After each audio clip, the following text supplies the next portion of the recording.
It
smells good.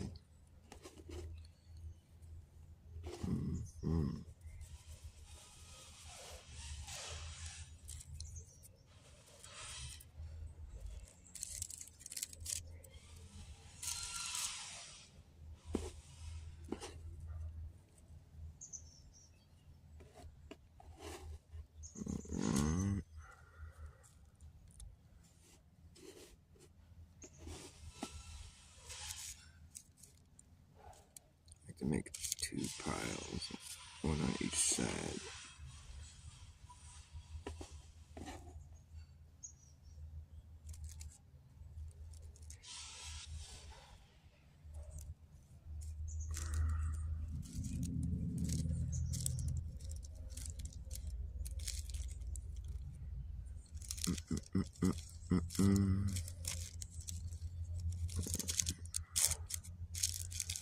Pull that fucker up.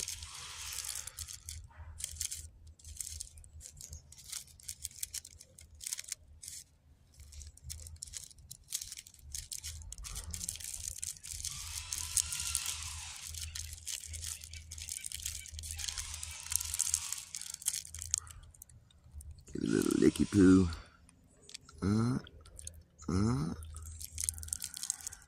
Roll that fucker right up.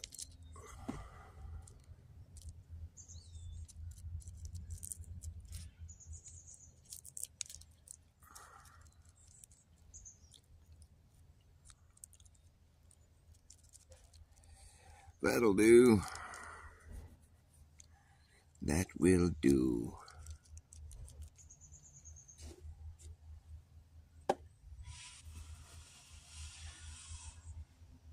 Effie Nation. What's up, my friend? Do I have a lighter for this thing? Uh-oh. Oh, I do have a lighter, yes.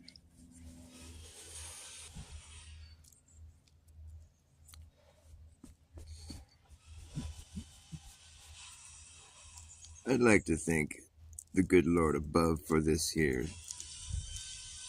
fresh herb. Well, it's not fresh, actually. It's from last year's harvest. But it still smelled really good. Wasn't that old and funky or nothing. It had a nice fresh smell. I don't know what strain this is. My friend grew it across the canyon here last season. Whenever I go live, there's always a power tool that corresponds. And like, it was all quiet right when I started, and it's all. There's always some loud power tools.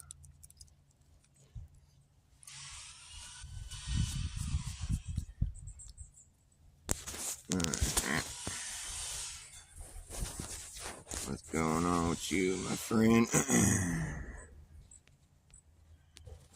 Here we go. Anyway, smoke this and talk about the flat earth.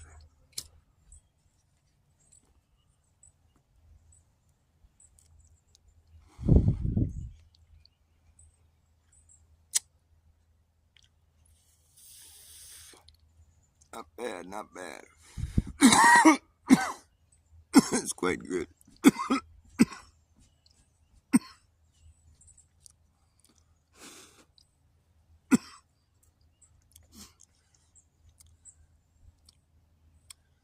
So, do you think there's a 24-hour sun in Antarctica?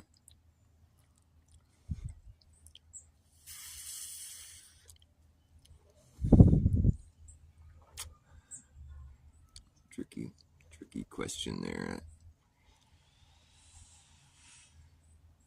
On one hand, it seems kind of difficult to believe, just considering that there's been such a lack of documentation of it, and like with the government bases that are down in Antarctica, like they really haven't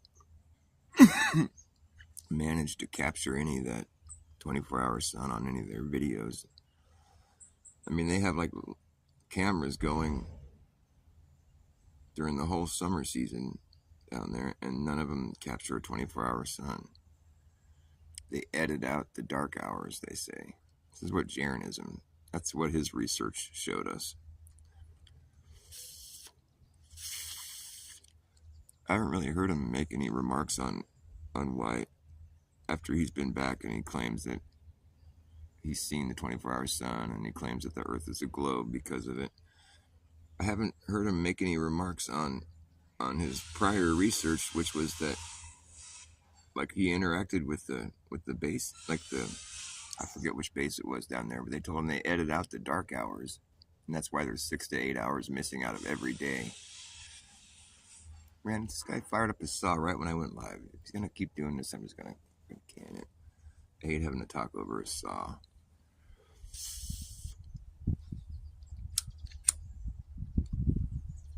I think before you make any like final claims about what is going on down there, we need to send different teams down there every year for the following few years or whatever. I mean, it needs to be the so-called experiment, the observation. It needs to be repeated. It needs to be repeatable. That's the whole thing with science.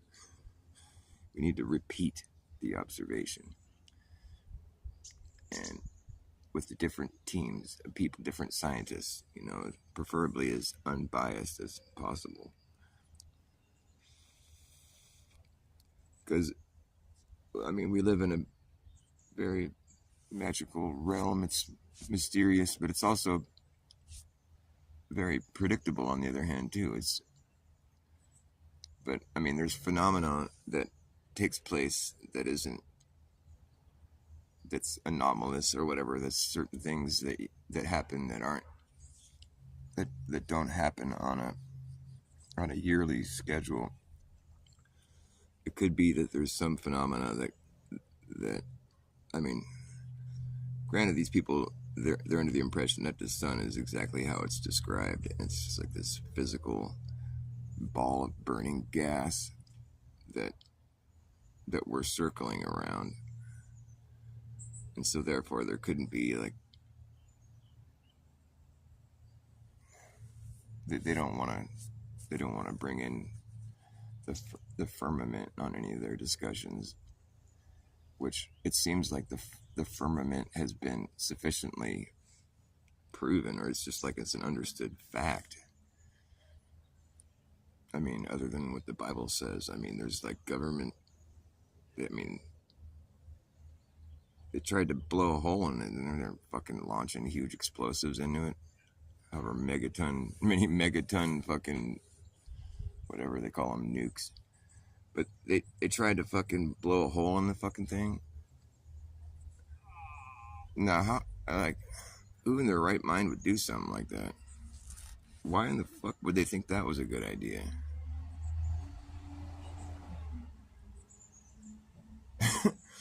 What were they hoping to achieve? They really wanted to blow a hole in the firmament? I mean, what kind of fucking lunacy? They must have known it wasn't gonna blow a hole in it. But why would they do that?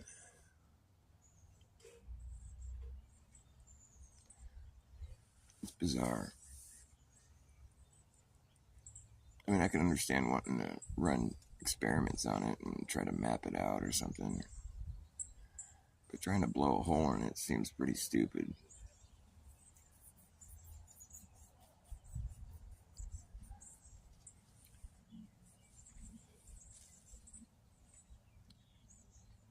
I've had other flat earthers try to rebuke my claim, which is I don't, which I find strange, but it's like I don't think we would hear thunder without a physical barrier for thunder to reverberate against. It can't just reverberate off the ground and the vacuum of space. I mean, thunder is fucking loud, and there's a delay. Like when you see the lightning crack, you don't get the thunder until like I don't know how long of a delay it is. Sometimes there's quite a bit of a delay, and then it just rolls when it's fucking loud. There's nothing louder. And how are you gonna get that much of a sound without something for the sound to reverberate against? You don't. It's definitely a sound that's coming from the heavens. You don't. It doesn't feel like or sound like that. It's reverberating against. Well, I mean, it sounds like it's reverberating in a huge room, in a huge space. Like sound has to bounce off of things. What's up, boy? Nice to see you, man. I've had, well, the guy that really wants to come back at me and argue this point, who's a flat earther, is the guy, I think his name is Jeff Gashead. That's his screen name. And I normally have really good interactions with him, and I think he's cool and everything. I don't have any beef with him, but he's always quick to come back at me with like, no, that can't be the firmament, that it's bouncing off of. It's the firmament's too far away, and it wouldn't, like, he makes the point that it's like it's not possible that the thunder is reverberating off the firmament, but because it's too far away, he's saying, and that I don't know what his. I mean, I guess I kind of understand his point, but like, we have to keep in mind that there is a delay from the flash of lightning until you hear the thunder, and like, I would think maybe it's even possible to calculate the distance. Like, so what's, I mean, there's a delay, right? But why is there a delay?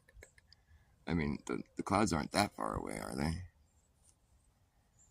I guess maybe. But you see the flash, and then there's like, I don't know, sometimes it's like 10 seconds, or I don't know how many seconds till after the moon tells you there's no 24-hour sun. You mean in the south? Or in the outer realm? I don't understand your logic, but I'm curious what you mean.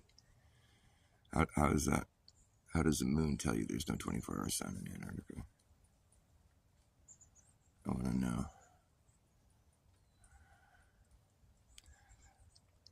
But back to what I was saying, I think thunder tells us there is an enclosure. There's a firmament, for lack of a better word. I think that's the best word to use.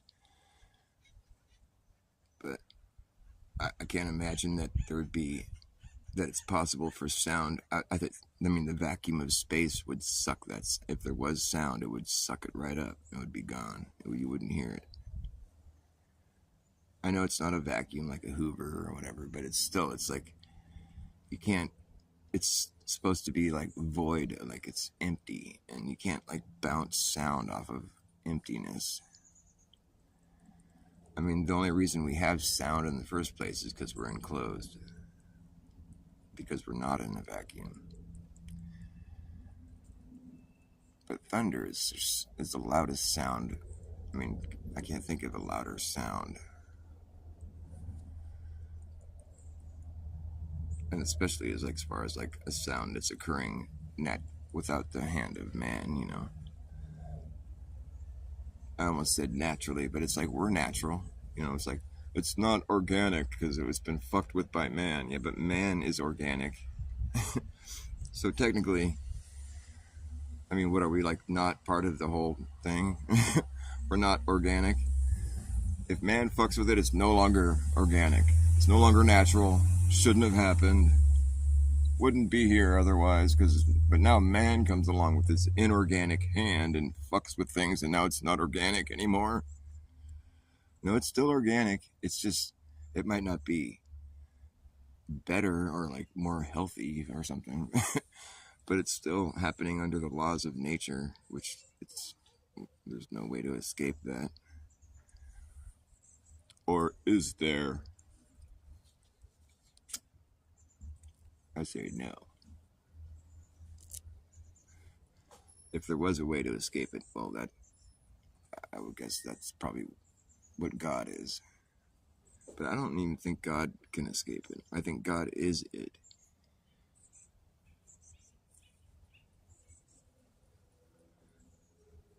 The whole thing. Or not. I mean, but I feel like, yeah, that's what God is. It's like God is like consciousness. It's this ability to perceive, or maybe God is not only the ability to perceive it, but the ability to ponder why, or just the how part is interesting, but the why part, that's like the science was supposed to be for how, and then the God was supposed to be for why. But now science just wants to throw the whole why out and just assume that like it's just how everything works and there's no reason. It's just happening, and we're just lucky that we evolved out of space debris. I mean, this is just one of the things that could have happened. Like when you try to summarize science as a whole, really, it starts to get all floppy, and like it doesn't really.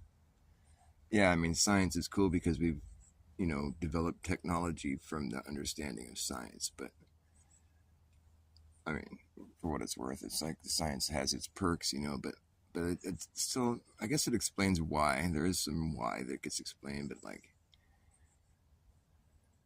when it gets down, when you go all the way, trace it all the way back, it's like to this big bang.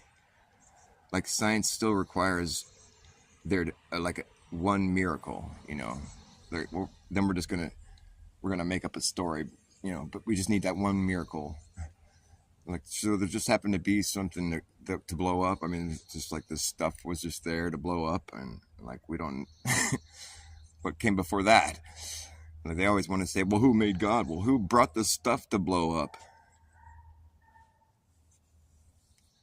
Like, you can't have a miracle if you're just going to be godless. You don't get any miracles. We can't gift you a miracle if you're going to be godless. You don't get any miracles. Zero. And if you're asking for a miracle, well, now you're asking for God. It's not hard to figure out. I mean, if you're going to ask me who made God, well, God made God. God made everything. That is kind of hard to understand, though. Or no, it isn't. It's easy to understand. It's easy to understand that we'll never understand.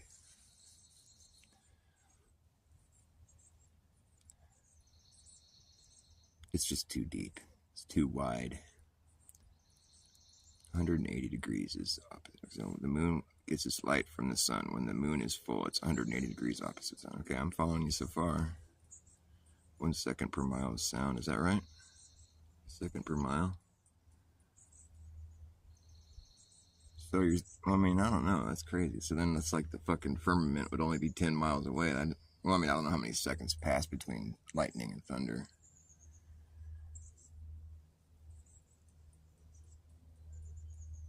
And like, how fast is the speed of light? Or, I mean, what is it that's causing the thunder? It's the friction.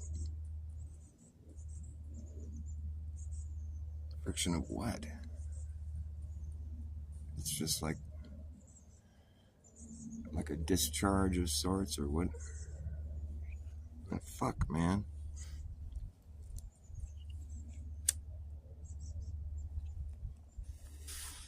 You can tell I'm not very smart. I need help with this.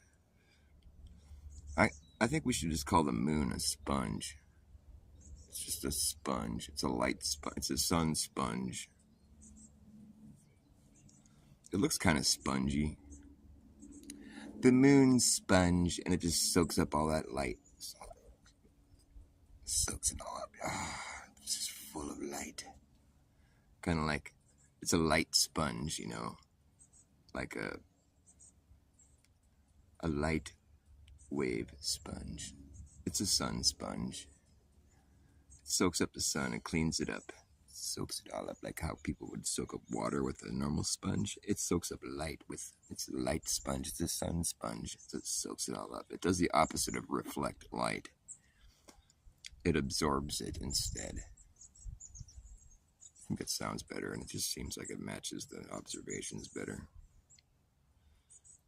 Moon looks like a cake. Is it moon or cake? Real or cake? They should make a moon cake. Well, they do. They're called moon pies. Real or cake? Or AI? Or not real at all? None of it's real. It's all fake. What songs did they play of mine? MFT writes songs? I haven't heard any of his songs. I think I did hear, but all he was saying is like, it's flat or something like that. It's a cakewalk. People want to have their cake and eat it too. They want to walk in their cake while they're eating it. It's a cakewalk that you can eat. It gets messy. It's a cupcake that you can walk in and eat. It's a piece of cake, man. Easy as pie. It's a cakewalk. You want to cakewalk? You want to eat your cakewalk too? Yeah, man, you don't want to walk in something you just ate. You don't want to eat something you just walked. You don't want to eat something you just stepped in. You want to have your cake and walk in it too. Gross. Track cake in all over the carpet. It's a cake mess.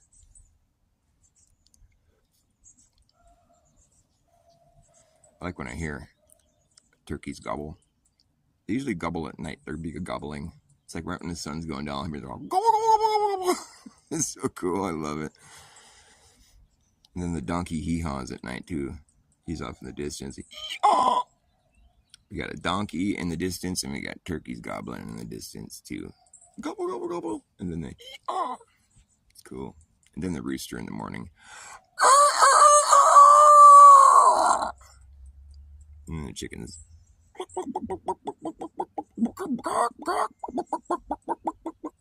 I like talking to chickens. I can sound just like them. I'll get right in there with the hens. Be all.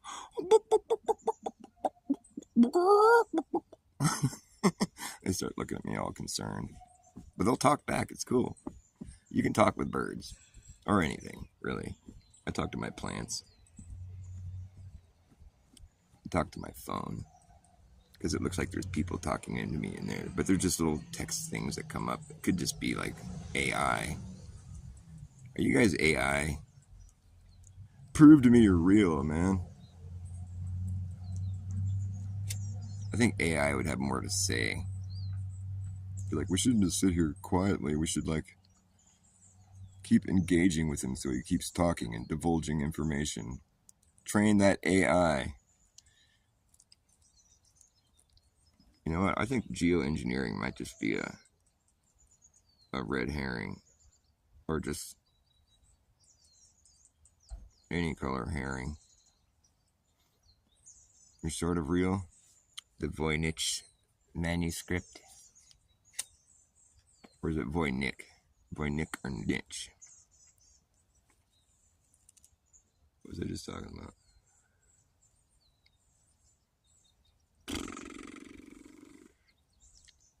It was something I had more to say about, but I forgot what it was. Oh well. Oh yeah, geoengineering. I think maybe they're just spraying smart dust. Well, they're probably doing other things too. But with geoengineering, they give you kind of a limited, like, I think it's not just what they're spraying. I look up and there's a plane spraying. It looks like it might be a contrail, actually. It's dissipating. It's doing what condensation does. Yeah, that's just a contrail. Although, you know what? Just jet exhaust alone, just the exhaust from jet fuel being burned, which I think is like kerosene or something along the lines of that. It's like a real. Well, anyways, jet fuel, the exhaust from a jet engine is graphene oxide. That's what it is. It's a coincidence. It's so convenient. They love their graphene oxide. Those, them, they. It's like their flagship. We can use this to make a brain interface. Oh, is that really necessary? Why in the fuck? Do you think that? I don't think this fucking. I don't believe in Neuralink. I think that's garbage. I don't think that's real. Do you think Neuralink's real? Yeah, maybe. Nah. Get out of here with that shit. Neuralink? You know what is real, though? Well, not Israel. No, that's not real. But what is real is this virtual reality game that you can play where this fucking headset, I think it's real. Maybe it's just a dream I had. You wear this headset thing, and there's like this little box that sits on the back of your skull there, in the back of your dome, right there in the back of your head. You can't look at it. It's not looking at your eyes. And and then you play this virtual reality game, I guess. Well, you just play this game where basically the way you're playing the game is just by thinking, and like the character that you are in the game is like a realistic game, is responding how like you're just thinking that you're that character, and that you want to walk up the stairs, or that you want to grab something, or go jump, and you're just thinking that you're jumping, like you're just basically pretending you're the guy, but you're just thinking what you want him to do, and this little box that sits on the back of your head is reading the synapses in your brain, and it's moving the character in the game, like, accordingly to how you're thinking. I've seen it demonstrated. I've never played it. But all the same, like, if that can be done, then who in the fuck would want to get their head cut open to have the same kind of thing wired into your skull? Like, what the fuck, dude? Do you see the gap in logic there? It's so stupid. If you could do the same thing by just wearing a little fucking thing on your head, who in the fuck would want to cut their head open? It's so dumb. I mean, am I missing something? Like, Elon Musk was all proud of his little chimpanzee that he had, fucking cut his head open and put a fucking thing in there, he says, and he's all, look, he's playing Pong with his mind. And this chimpanzee, this poor monkey's like looking at the screen and his little balls bouncing, like Pong, like the most primitive video game that ever was, the first video game. So you could have your head cut open and have Elon and his fucking whatever AI bots like fucking wiring things into your brain, and then close your skull back up, hope you don't die, so you can play Pong. Or you could wear this little thing around your head, it just sits on the back of your head, and you can play like this hyper realistic game where you can do all kinds of what sounds like a better idea, like as far as playing video games are concerned. I mean, is it just like, are we just being gaslit or something? Or is it, that's not even gaslighting. It's just, well, kind of is, because I feel like I'm crazy. Like, why? I feel like they're crazy. I mean, why would you want to go through all that trouble if you could do the same, or if you could you could play a better game without having any brain surgery,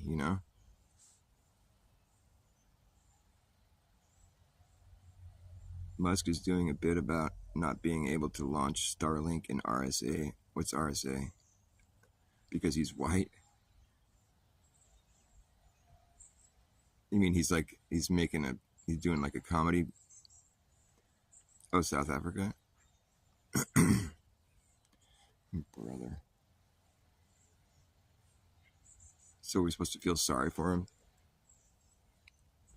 I don't even understand how I'm supposed to feel about that. What is that supposed to do? What is that? It gets so convoluted after a while. I'm like, what are we trying to agitate now? Like, is it the white people or the black people or the who's like being targeted in this one? Or is this just reality and it's just like so dumb? Like it's so fucked up. It's like you get to a point where you're just like you don't want to like this whole auto hoax thing, you know. Like I watch Infinite Plane Society sometimes just because I feel like it's good to check in with the feds every once in a while and just see what's going on with them, you know.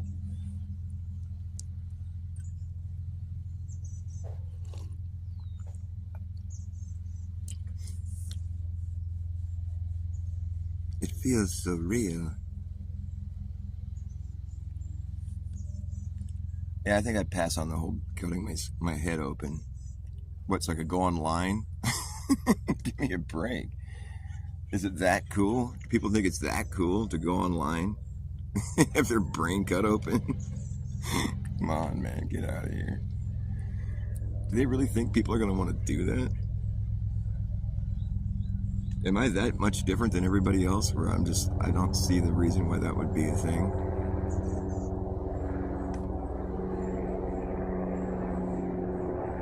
But you could have telepathy and you could turn your car on without using it. You just use your mind. Or I could just go turn my car on. I mean, dude, we're like talking about like risk benefit type of thing, you know? It's like if you could do something that, like if you could fly, you know, or like, I mean, just like something that, you know, you couldn't do before, then maybe I might think about it. Like, I might think about it. Oh, really? Yeah. I think I've caught a mole before. I don't think he might bite you though. Yeah, you should catch using pot. You think a mole would bite you? Probably. I think I've picked up a mole before that was alive, but I think he was in shock. Our cats are little hunters. But yeah, I don't think people want to get their head cut open so they can go online. It doesn't seem like a good idea. What do you have like a little drop down screen in your eyeball? It's you can like poke things. That'd be a good troll. We should start pretending we already have that in Neuralink. We're just like just touching things.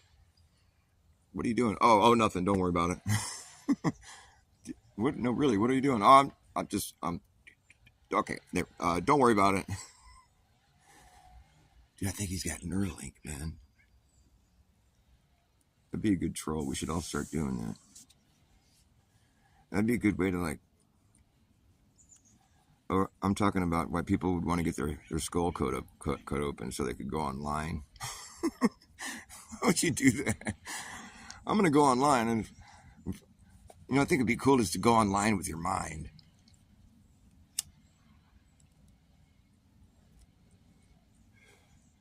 The thing is, with what I was saying with that video game, where it's like you just put a little headset on and it's just a little box. It sits on the back of your head. It's not like awkward or uncomfortable or anything. And there's no blood or like, but it's like you just sit it on the back of your head and then you can play this like I said, it's like a hyper realistic game where you're like controlling the character in the game just by thinking. It's not looking at your eye movement and like it's actually reading the synapses in your fucking mind, your brain. And it's like things like your motor skills, it's moving the fucking character in the game accordingly to how you're thinking, I want to jump up here, climb and grab this thing. And I've seen it demonstrated. I mean, I haven't played it myself, but I think it's real. I mean, I've seen this fucking years ago. I mean, this is like maybe, I don't know, at least 5 years ago. And then you got Elon. He's got this chimpanzee that he just cut his head open and put all these wires in his brain. And he somehow survived it. And he's sitting there staring at this TV screen playing Pong, the most primitive video game that ever was. It's the first video game, right? And he's playing Pong with his mind, according to Elon. He's all proud of himself. He's like, I just operated on this monkey and he's playing Pong with his mind, and this poor monkey's sitting there and you can see the little ball bouncing in him. You don't know that he's actually playing it, but he's just, it's like this demonstration. And it's like, dude, at the same time, this other video game, you're playing this like fully immersed, like realistic game that makes Pong. It's just like a whole different. I mean, and it didn't require any blood or brain surgery, and there was no risk of dying. So I just think it's funny that like anybody would be proud of themselves for that when there was something far more advanced that didn't require cutting some monkey's head open. And besides, that was just a cheese dick fucking presentation. I mean, it could have just been somebody playing Pong while the monkey was staring at the screen. Like, it's just like we're gonna fall for anything. Is that easy to get people to think that their fucking shit works? Look, the monkey's playing Pong. Yeah, prove it. Prove that monkey's playing Pong first before you want me to be impressed. And how am I going to be impressed when I know you can go put out this little headset on and fucking play a way better game with way more like immersion? Like, it's way closer to being the Matrix than this crap. What the fuck are you so happy about, Elon? For all we know, there's just some dude with the controller over there off screen. The monkey's just staring at the screen because that's what he would do anyways. Good trick, dude. That's a good gag. What a fool.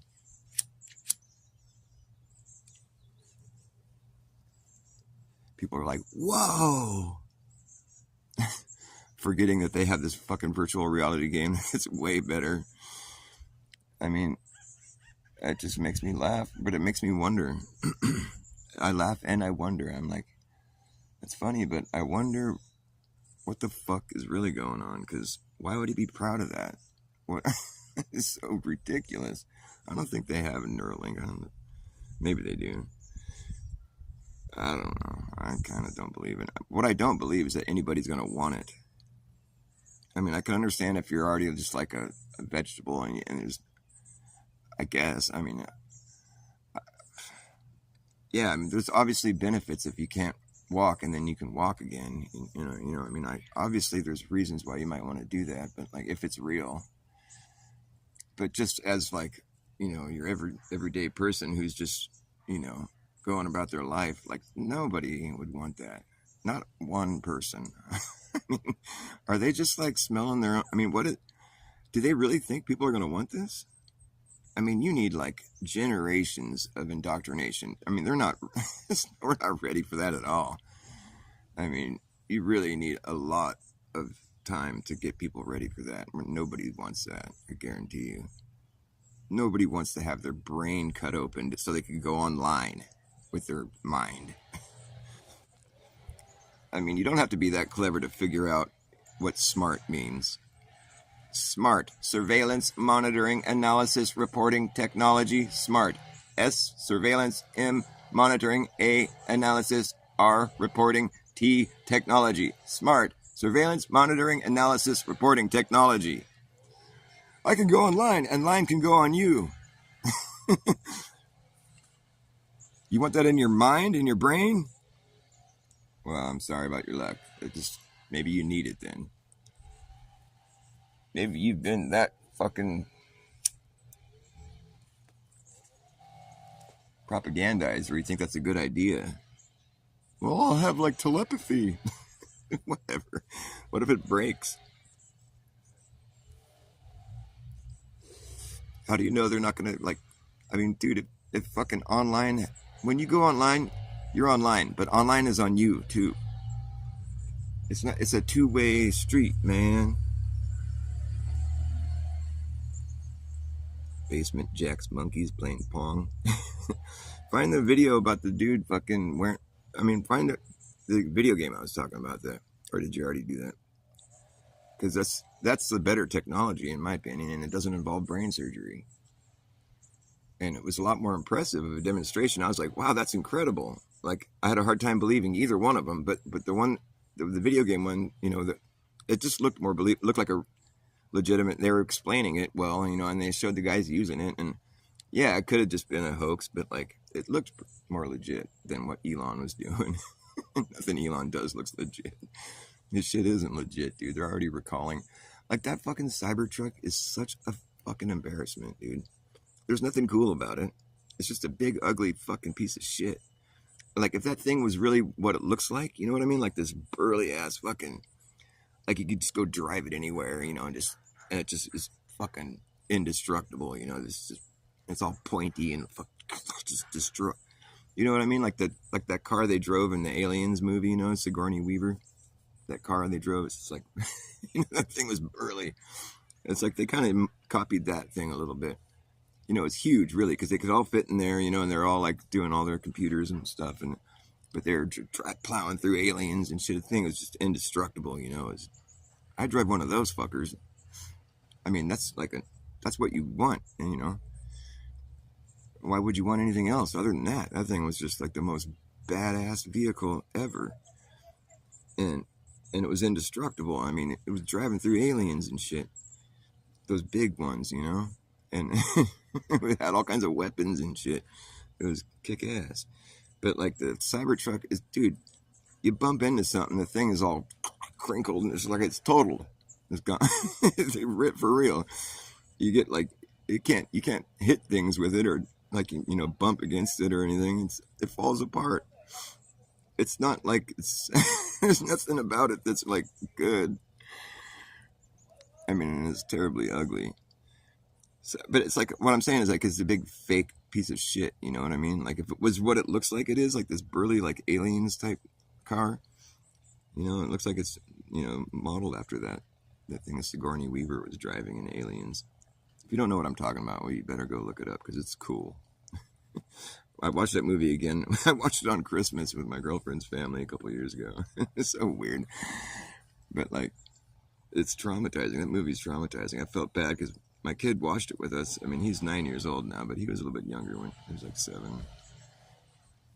But I was just like, dude, don't look. This is so horrible. God, it's traumatizing. It's so disgusting. Ugh. But like, whatever. But the part that I thought was awesome was that car they were driving. That thing was so cool. And I don't remember taking note of that when I was younger. I just was. But just watching that movie a couple years ago, I was like, man, that shit was cool, man. That's what you would want, one of those cars. I mean, it was, when they showed it from the outside, it didn't look that as big as it had to have been, because they were all inside of it, you know, and there was all these different computers and all these weapon systems, and it was like indestructible. The thing was just burly. Driving through buildings and over huge aliens, and just, like, the thing was unstoppable. And I don't know if it ever got destroyed. I can't remember what happens to that car. I don't know. It was cool. And the Cybertruck had to have been like sort of modeled after that thing.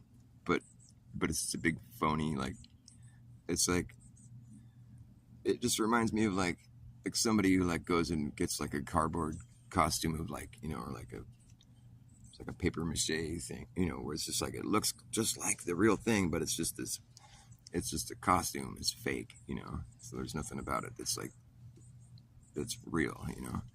That's what that Cybertruck looks like. And, you know, like if you take the aliens vehicle, like say it was real, you know, and then you put it next to the Cybertruck, it's like, well, the Cybertruck is just, it's wearing a costume. It's just like this little cheesy fucking go-kart, you know, and it goes fast or whatever, but it's a fast go-kart, but it's got this exterior that makes it look all tough and crazy cool and burly, and like it just it looks like it's from a different era entirely. It's like, we're going to leap ahead, you know, a couple hundred years. This is what cars are going to look like in a couple hundred years. We're going to make a big fake looking, this is going to be so ugly and useless. Like you couldn't use it for like what you'd want to use a truck for. You couldn't go like drive off road and go get all crazy with it. It would just crumple. It would fall apart. Don't you guys think the things I'm saying are funny, or am I that boring? God, I'm out of here, dude. You guys are just a tough audience. Not even one LOL or anything. I need a better audience, man. You guys are just so... What do you want? What do I got to do? What do I got to be like? Oh, the Earth is a globe. At least I'll get some fucking feisty remarks or something. I'm sorry, I'm just fucking with you guys. I'm just fucking with you. Loosen up, dude. God. Laugh or something, or just... Dude, you guys are AI. AI. Like, I don't have to watch this shit. Why am I gonna get fucking yelled at now? The fuck? He was all mellow a second ago. I'm so unpredictable. You guys don't even know what's gonna happen next. I might light a cigarette. I might be nice. I might be mean.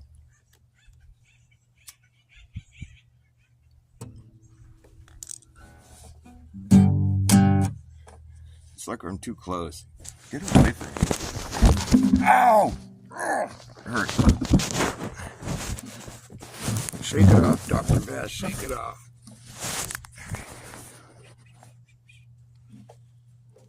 You guys are a talkative bunch today, I tell you.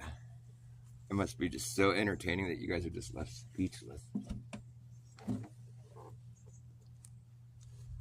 I appreciate your viewership, though. Interaction, I guess, it doesn't really... I don't need any interaction. You guys don't have to say shit. Just sit there quietly. I will entertain you. I guess people aren't used to me looking at the chat. I usually just ignore the fuck out of it. I don't want to look. I'm not looking at you guys.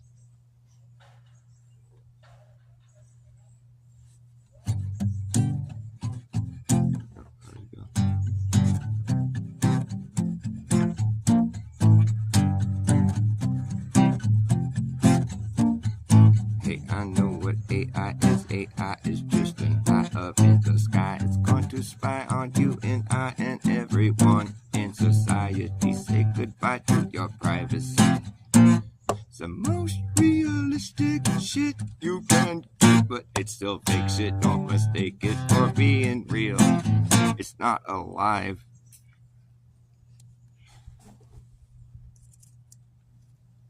It's the most realistic shit you can get, but it's still fake shit. Don't mistake it for being real. It's not alive. Teach it how to walk, how to talk, how to pick a lock, how to read your mind. Teach it how to jump rope, how to cook dope, how to tell a joke, but you don't understand the punchline. Teach it how to repeat it, but can it keep a secret? I don't think so. It won't know why. It won't know why. Hey, I know what AI is. AI is just an eye up in the sky. I told to spy on you and I and everyone in society. Say goodbye to your privacy. It's just an algorithmic gimmick, then given no limit, goes all the way out, around, and then back in it. It's just the official, artificial, digital idolatry. That's really all it could be. To call it intelligent is intellectual dishonesty. You can teach how to play Tetris and chess and checkers and tic-tac-toe. Teach it how to look like it's teaching itself. Hey, let that shit go. Whoa. Hello, teach it that there's nothing new that can be done. Nothing new that exists under the sun. Hey, I know what AI is. AI is just an eye up in the sky. It's going to spy on you and I and everyone in society. Say goodbye to your privacy and your job.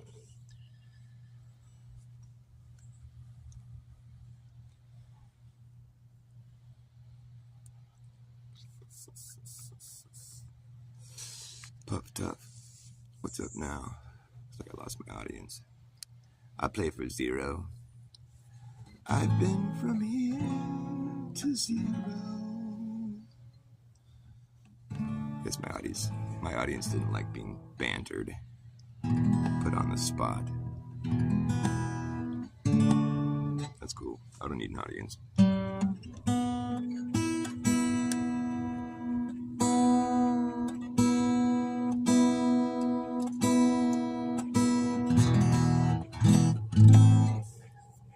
I guess people like to watch things where they're like learning something.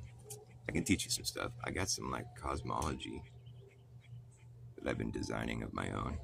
I think it's pretty cool cosmology. I thought it'd be a fun challenge to just try to interpret reality from an original perspective that just incorporates observations and information that you have and then just run with it. Don't be like held back by what you've been taught or what you think, other people want you to think or whatever, or just taboo things, or just kind of just go with it. What are you seeing and what do you think could be happening? based on what you've heard about, and just like filter all the information and just build your own thing. And that's what I've been doing. And I believe that our souls are light. It's energy. Our spirit, it's light. And light is something we don't quite understand. We do on, because we're it. I mean, it's like it's inherent. It's what we are. We're light.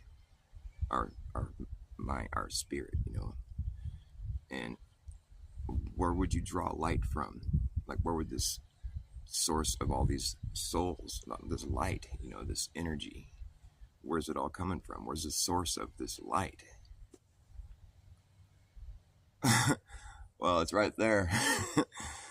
I would say that looks like the source if you're going to look for one, Well, where would the source of all these souls, all this light be coming from? Oh, there it is.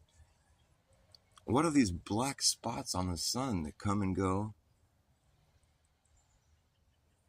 I mean, do you even have to ask the question? It's just like, where's our light, our energy? Where's the source? How can we get these little black spots on the sun?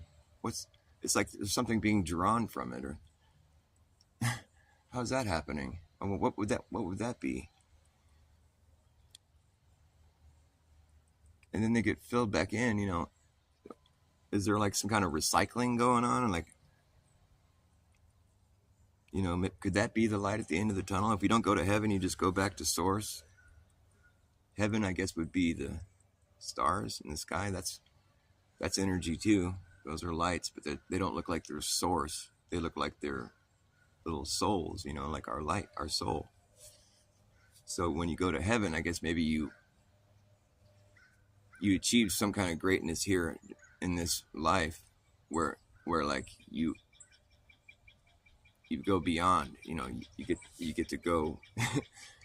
you win the game. It's not. I mean, not that it's a game necessarily, but you've just achieved so much. You've actually achieved. There is like it's not pointless. There is something you can actually do. You can achieve that much greatness where you don't go back to source and recycle and come back. You actually go to heaven. Fucking bug, leave me alone. But you go to heaven instead, and because there's a lot of stars up there in heaven.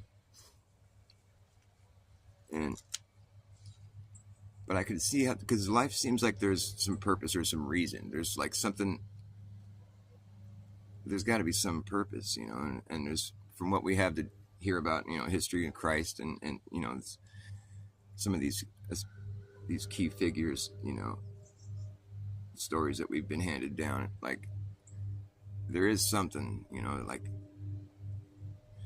you can like ascend. I mean, there's got to be something other than just being recycled. I think you do go to heaven. I mean, what would all that energy, all those little energies up there be? I mean, the stars are small. The sun is the source. I mean, if you're just interpreting what you're looking at and just kind of figuring this out, we draw our souls from the sun.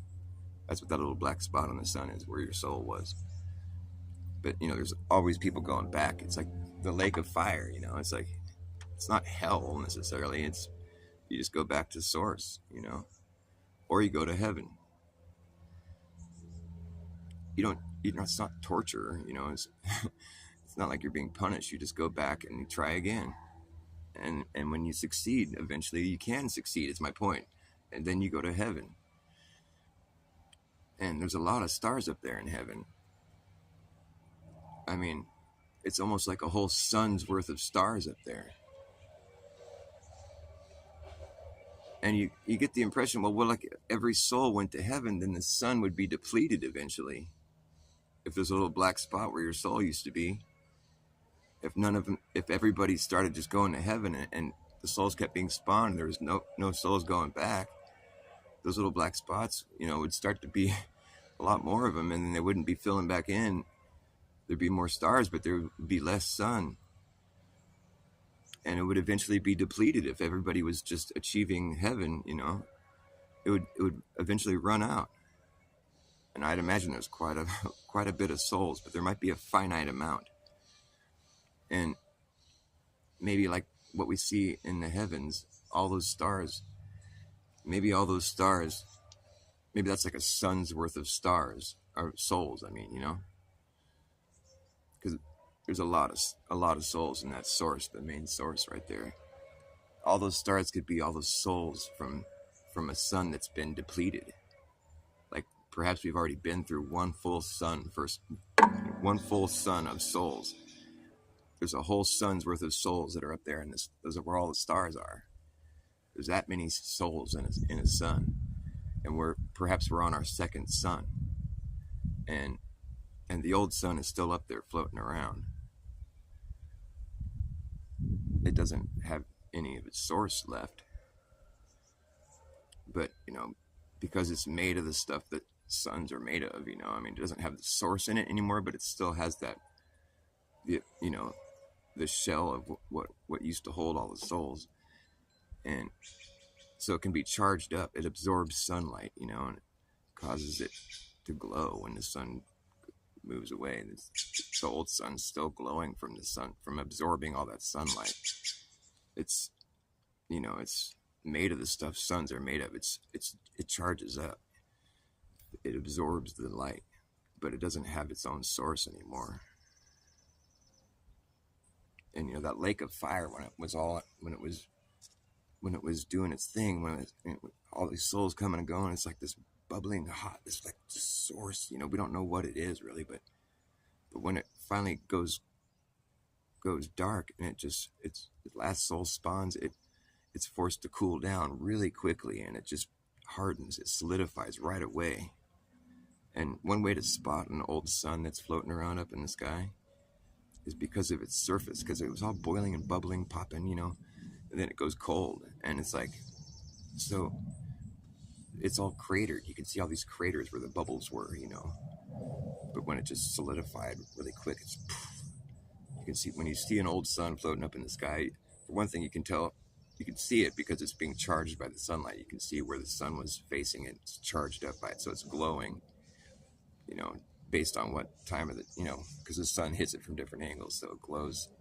So you can kind of tell what time of the month it is or whatever, it's a cycle by looking at how much of it is glowing. But like when you see that old sun, you can see it's all cratered where all those bubbles were when it used to be the lake of fire,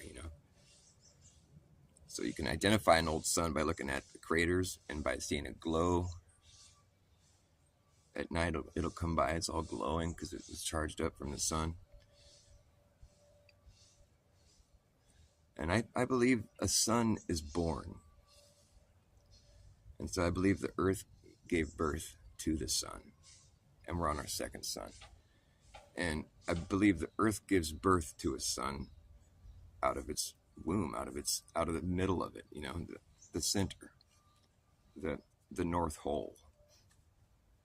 And it's a big hole, and it's big enough to birth a sun. It breaks off an umbilical cord and it sends it flying up into the sky, and it activates. It's incredible. It's happened twice. And there's like a brief ice age or dark age between suns, because the earth has to give birth to a new one, and so there's a whole process that takes place. It gets all cold, and the earth shudders, and it knows to give birth to a new sun. It's still warm under the, it's still warm inside. The earth is still alive, but the surface is all cold. There's no source up there floating around, and so the earth gives birth to a new sun. And the souls that were still alive here on earth before the sun goes dark, before the last soul is spawned or whatever, they kind of see it coming, because it's like the sun's almost gone. They kind of get the idea, like, okay, it's about to get cold, or a lot colder or whatever. So they've already like burrowed underground. So there's all these underground dwellings, from the last time the sun went dark. There's all kinds of shit going on underground here, because all those souls that were still alive here when the sun went dark, they all had to go underground, and they'd already been underground because it was getting cold, when the sun was almost gone. It was a lot colder here, and so they had to go down to stay warm. And it was just like cold, and so those souls, they remember a time when there was no dead sun floating around up there. There used to just be one sun floating around. There was no, we call it the moon, but they remember a time when there was no moon, because their sun had to die, in order for them to get their moon. But, that was so long ago. It's like there's some tribes on Earth that actually say their ancestors recall that time period, but it's so long ago that it's just kind of like whatever. People don't really know what to make of it, but I do because I've designed a cosmology that incorporates that into it.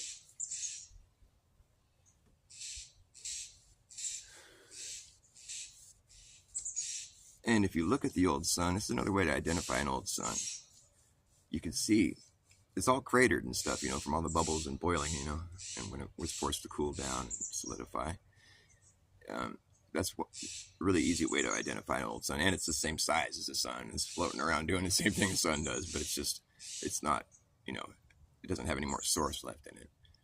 And it looks all kind of old and like its purpose has been spent, kind of. It's beautiful, but it's just mysterious. It's up there floating around doing the same thing the sun does. It lost a little elevation. It's not doing the same thing anymore. It ran out of source, but it's still up there floating around. And if you look closely, you can see it's the craters kind of make it hard to find, but it's not that hard to find. You just look at the bottom. There's a belly button. It's got an obvious belly button where it used to be attached to its umbilical cord.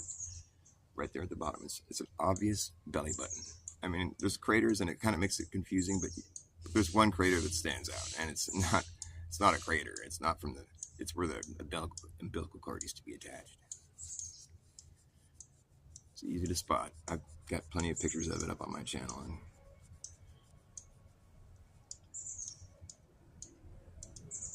the moon has a belly button. The old sun. The North Pole. Now, there's been photographs taken of the North Pole. There's all kinds of mysterious stuff talked about it at the North Pole. You know what's interesting? We're in a period right now where the birth rate worldwide has dropped significantly. I wonder why. And you know what's also interesting? The amount of sunspots being observed have dropped significantly.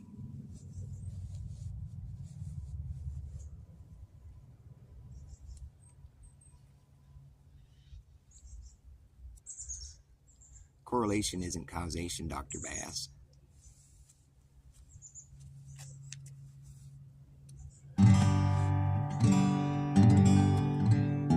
So there, did you learn something? There's more. I can go on longer. I'm incorporating real world stuff into my cosmology. It's not like I'm just making a bunch of dumb shit up. I mean, if you listen to what I'm saying, it all makes sense. It's not like it's totally bullshit or something.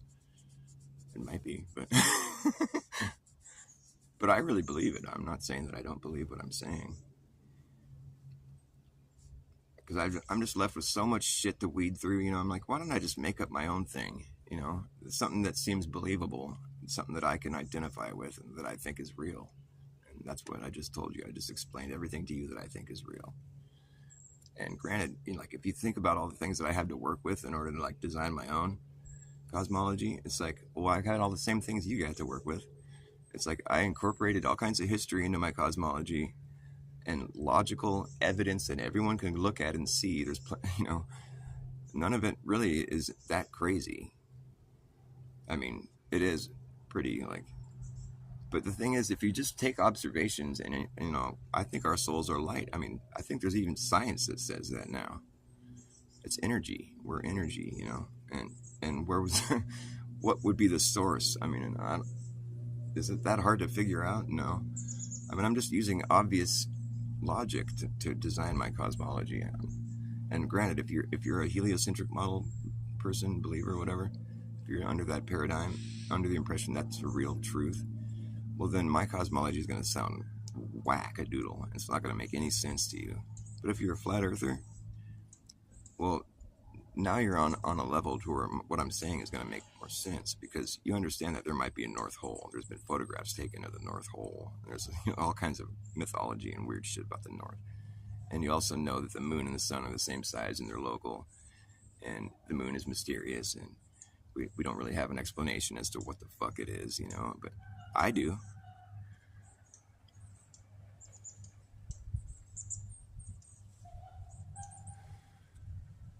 There really is tribes of people on Earth that their ancestors recall a time when there was no moon.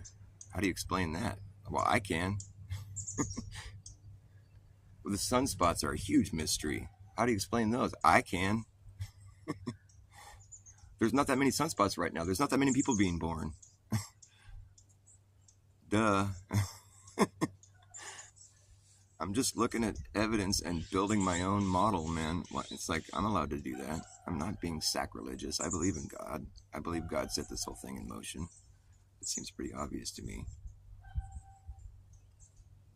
But if you're a heliocentric person, like none of this is gonna make any sense to you. You're gonna be like, "What the fuck is he talking about?" You know, it's totally like doesn't make any sense to a heliocentric person. But a flat earther should listen to what I'm saying and at least consider it because my cosmology actually answers a lot of these mysteries. There's explanations for things that we don't have answers for. And like, dude, I mean, I'm working with the same shit everybody else is working with. It's like we can't go up there and go see what. It's like we just have to use logic and common sense and like observation, you know, and just history. And you know, I'm working with the same shit you guys are working with, but I'm trying to make sense of it all, you know. And I feel like my cosmology makes sense to me. So I'm not just being silly, is what I'm trying to say. I really believe what I'm saying. And that might sound crazy to you, but but I mean, I'm trying to answer unanswered questions. It's not easy.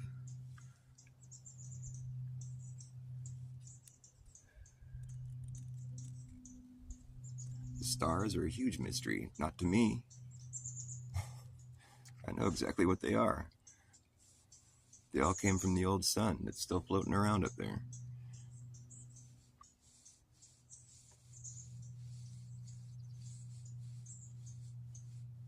I mean, maybe there's cosmologies that are similar to mine. It's because I feel like I just use logic to get to where I'm at, but like maybe I'm in my own little world, but it doesn't matter to me. I mean, what matters to me is that I'm making sense of the natural world around me. I'm finding a way to interpret it that makes sense to me and that makes me feel comfortable. And I feel like if I was wrong, that God would show me. But instead, He's impelling me to preach what I'm interpreting. You know, I'm not being stalled. I'm not being. In fact, I'm experiencing synchronicity. Like I made that connection recently where there was a show that just came up on YouTube. I didn't press play or anything; it just started playing, and it was this dude talking about how there's hardly any sunspots now, and it's like he was just like, "There's not. This is really unusual." And I'm like, well, that makes sense because there's not that many births happening right now. There's not that many new souls being spawned because of fucking what happened. What's currently happening? The birth rate has gone down significantly. And that's what he's saying. The sunspots have gone down significantly. I'm like, well, duh. Duh. My cosmology explains that. I have an answer for you. I'm sure that would just sound like some crazy guy, but like, to me, it makes perfect sense. I'm not mystified why there's less sunspots. You know, that's what's really happening.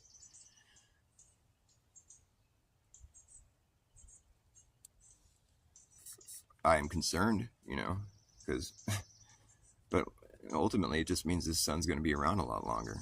I mean, we'll overcome this shit.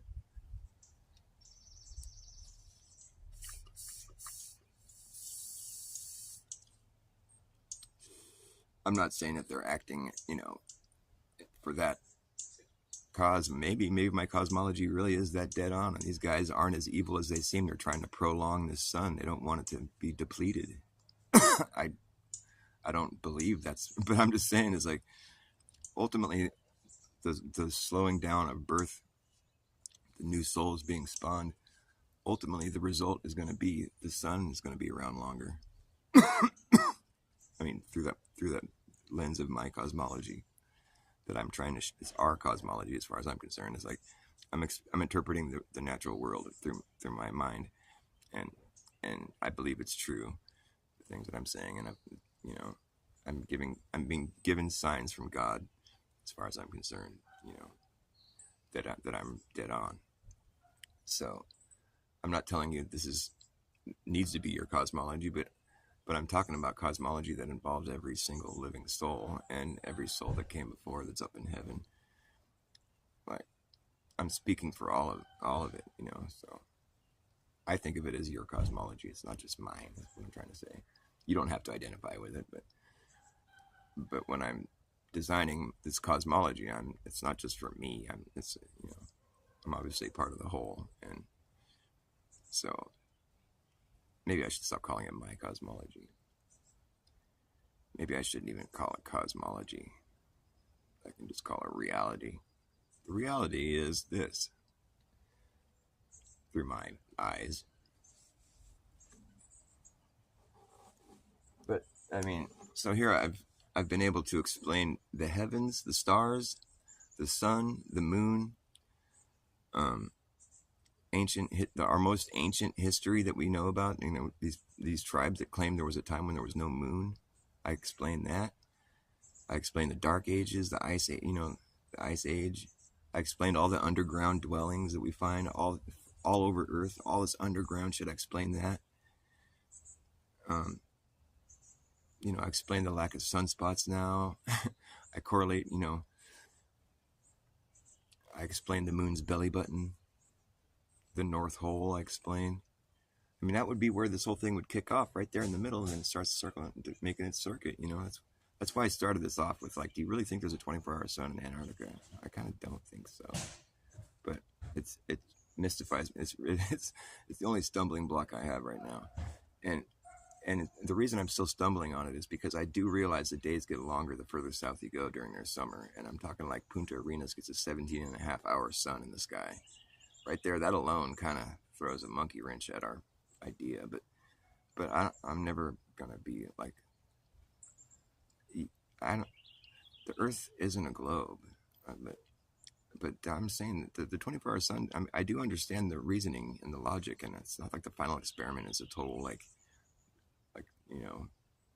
red hair. There's no logic there. I mean, I do get it. I understand what's going on with all that. It's not lost on me, but all the same, like, I'm thinking logically about the Earth plane, and I do realize that the wider expanse you can imagine, the wider the perimeter around that expanse, and you just have to think about the way Earth presents itself to us. Like, a bigger piece of property is going to have a bigger perimeter around it, and Earth is property.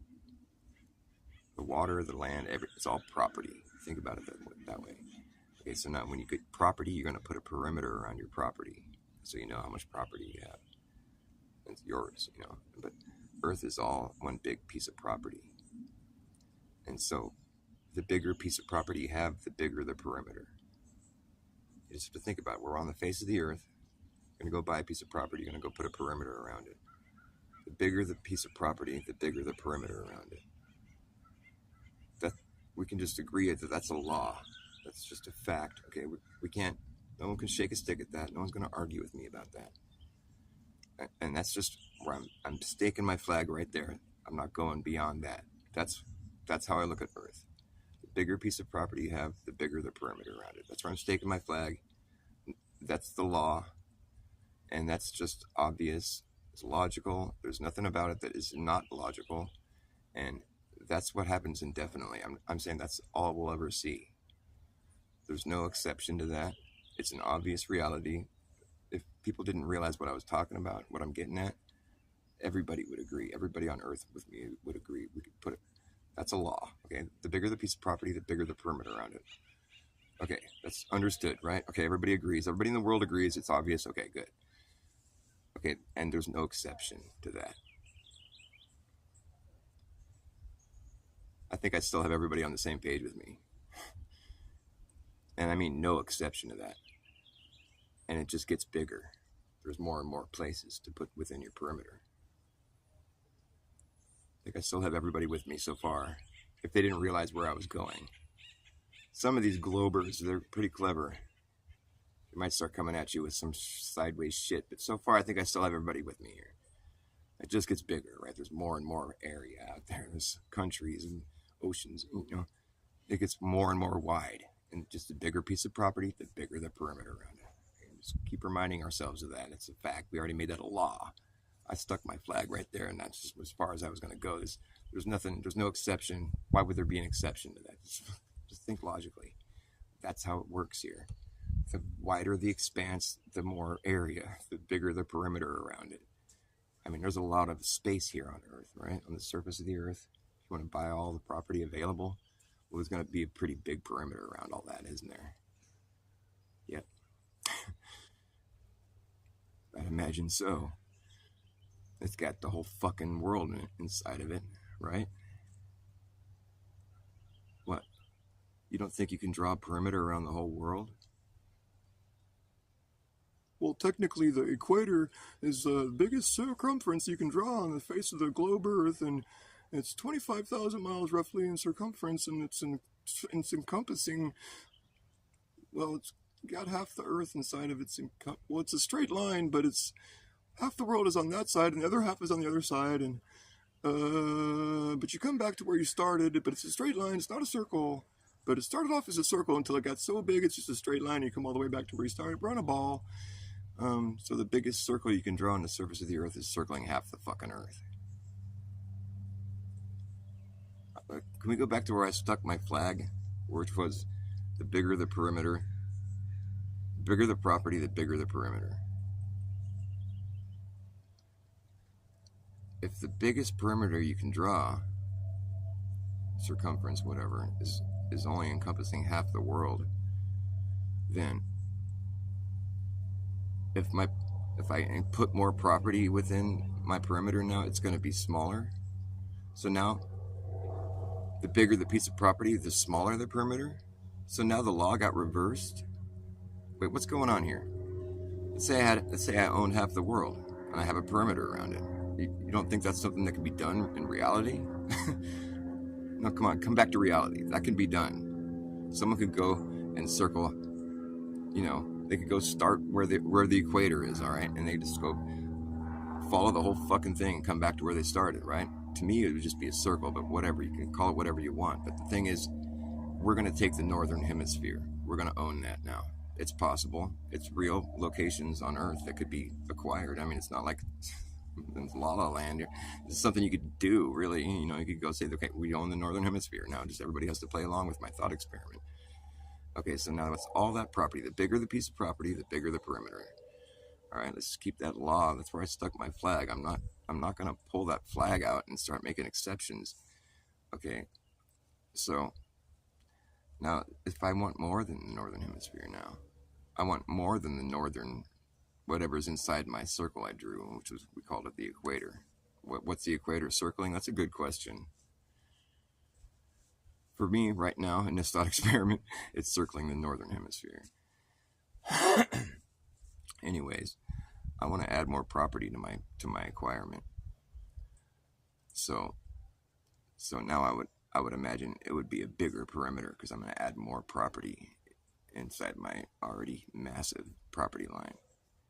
But now I'm supposed to think it's going to get smaller. So I'm going to add more property, but I'm going to have a smaller property line. Because now my property line's going around the property I don't own, because I own more than half of a ball. That doesn't seem like it's a ball while we're on it, so it's confusing. But so now I have more than half of the ball. And so now my property line is smaller than it was before, because now I'm just circling the property I don't own on the ball. And so now, if I were to just keep buying more and more property, my property line just gets smaller and smaller and smaller. Because I'm just chipping away at what's left, and so it's shrinking down. And so now, once I finally almost purchased the entire known world, my property line's only like 20 feet around, but it's because I'm circling that last little bit of fucking property that I haven't acquired yet. And I've been everywhere there is to go. There's nowhere else to go. And I've acquired the whole world, and at that point I buy that last little piece. My property line was like 5 feet, in diameter. But I had the whole entire world inside of my property line. Well, it wasn't inside my property line. It was kind of a reverse property line because I was just buying up the remaining space. Oh, God. It's no wonder why only 2 people can sit through this with me. Ugh, ow, my ass. Maybe I'll play a song. See, this conversation, it just gets too large. It's like people are just like, oh, well, he lost me. Yeah, I know. That's the idea. That's how they get you thinking you're living on a globe. because it's just, it's just so large. I guess I smoked my cigarette, didn't I? I smoked it without even realizing it. I hate when I do that. I didn't even enjoy it. So since it's just like too big for anyone to really like think about, like let's just say that it's a globe.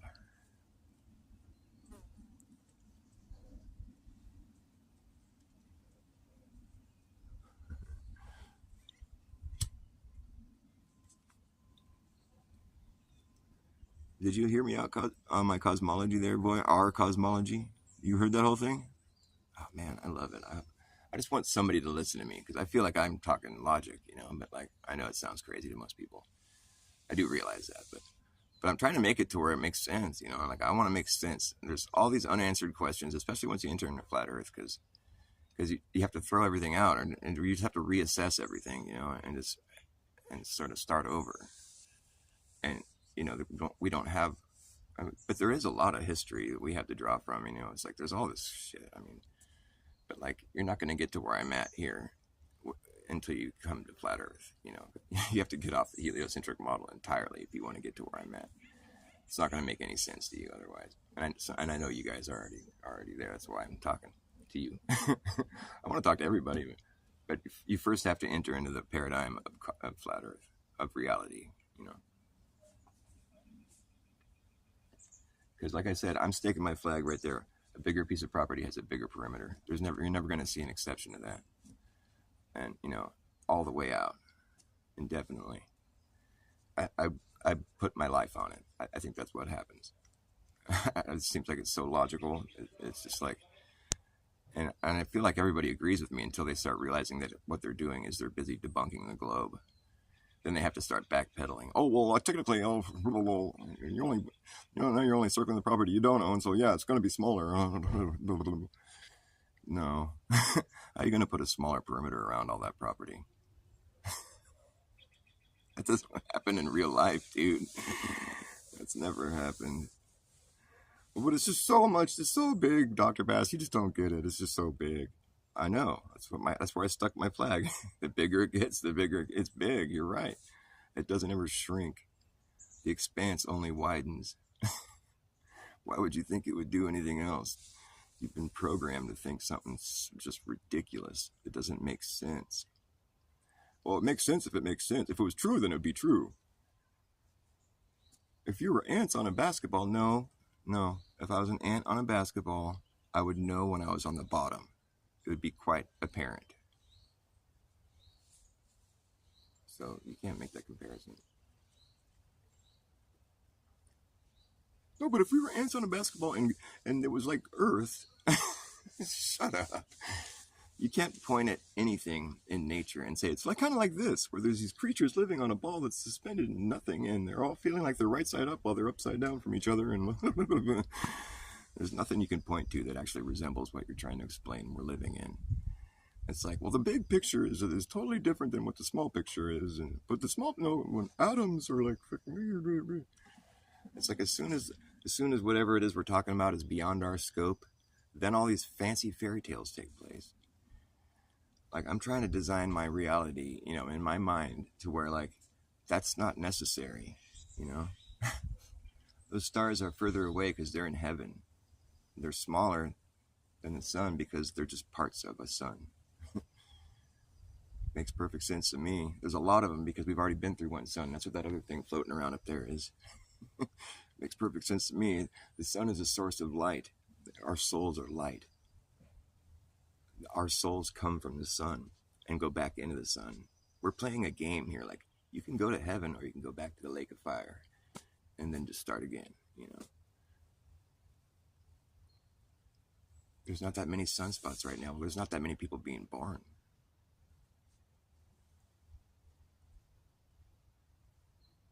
The moon's all cratered. Yeah, because it was a lake of fire that hardened really quick.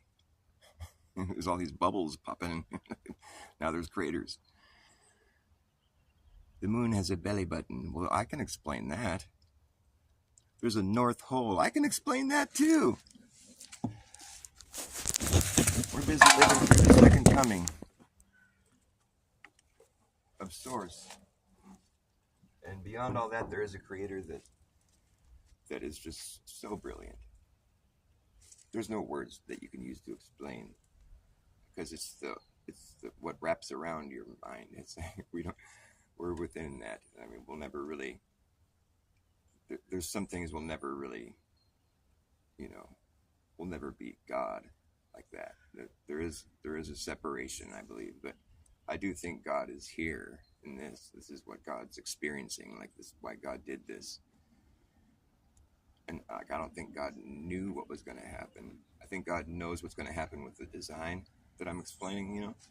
He knows how this works. He set it up to work that way. But the reason he did it is because he wanted to watch what's happening now. He wanted to see this, what happens with freedom, within a certain framework. He wants to see what can happen.